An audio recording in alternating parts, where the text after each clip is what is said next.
ನಮ್ಮೆಲ್ಲರಿಗೂ ಜೀವನದಲ್ಲಿ ಜಾದೂ ಆಗ್ಬಿಡ್ಬೇಕು. ಅಂದರೆ ಮ್ಯಾನಿಫೆಸ್ಟೇಷನ್ ಅನ್ನುವಂಥ ಒಂದು ಮಾತು ಕೇಳಿದ್ದೀರಾ? ಇತ್ತೀಚೆಗೆ ಆ ಮಾತನ್ನು ಸಾಕಷ್ಟು ಎಲ್ಲರೂ ಬಳಸ್ತಾ ಇದ್ದೇವೆ.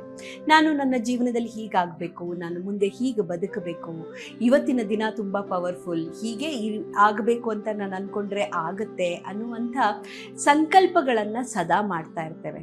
ಆದರೆ ತಿಳ್ಕೊಬೇಕಾಗಿರೋದು ಒಂದು, ಬರೀ ಸಂಕಲ್ಪಗಳನ್ನು ಮಾಡಿದ್ರೆ ಸಾಲದು, ಅದಕ್ಕಾಗಿ ಪರಿಶ್ರಮ ಕೂಡ ಪಡಬೇಕು.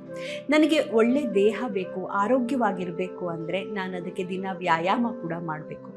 ನನ್ನ ಮನಸ್ಸು ಮತ್ತು ದೇಹ ಸಮಾಧಾನದಿಂದ ಇರಬೇಕು ಅಂದರೆ 3 ಹೊತ್ತು ಒಳ್ಳೆ ಊಟ ಮಾಡಬೇಕು. ಉದ್ಯೋಗದಲ್ಲಿ ಒಳ್ಳೆ ಯಶಸ್ಸು ಕಾಣಬೇಕು ಅಂದರೆ ಅದಕ್ಕೆ ಸಮಯವನ್ನು ಮೀಸಲಾಗಿರಿಸಿ ಅಲ್ಲಿ ನಾನು ಪರಿಶ್ರಮ ಕೂಡ ಪಡಬೇಕು. ಬದುಕಿನಲ್ಲಿ ನಾನು ಮೇಲ್ ಹೋಗಬೇಕು ಅಂದರೆ ಅದಕ್ಕೆ ಒಂದಷ್ಟು ತ್ಯಾಗಗಳನ್ನು ಕೂಡ ಮಾಡಬೇಕು. ಯಾವುದೂ ಕೂಡ ನಮಗೆ ಫ್ರೀಯಾಗಿ ಸಿಗೋದಿಲ್ಲ ಲೈಫ್ನಲ್ಲಿ. ಇಂಥ ಉಚಿತಗಳು ನಿಜ ಜೀವನದಲ್ಲಿ ನಡೆಯೋದಿಲ್ಲ.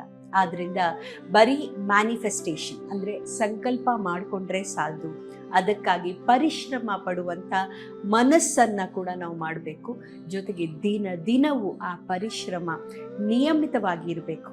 ಆಗ ಮಾತ್ರ ಇಂಥ ಜಾದುಗಳು ನಮ್ಮ ಜೀವನದಲ್ಲಿ ನಿಧಾನವಾಗಿ ಘಟಿಸುತ್ತೆ. ಲೈಫ್ ಅಂದರೆ ಒಂದು ಫೇರಿ ಟೇಲ್ ಅಲ್ಲ.